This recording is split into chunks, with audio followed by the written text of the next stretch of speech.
Ito po yung aking website. Social media.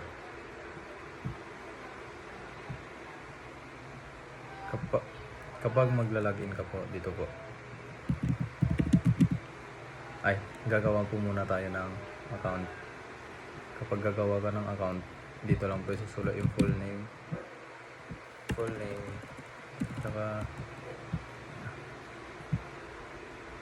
name,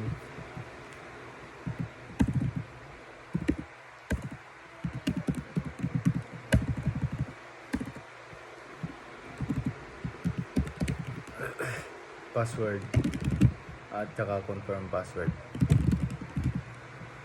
Tsaka ka magsa-sign up. Ako kasi nakagawa na po ako ng sign up ng account. Sign po natin. Dito po makikita ang aking website. Kapag gusto mo mag-post, dito lang po.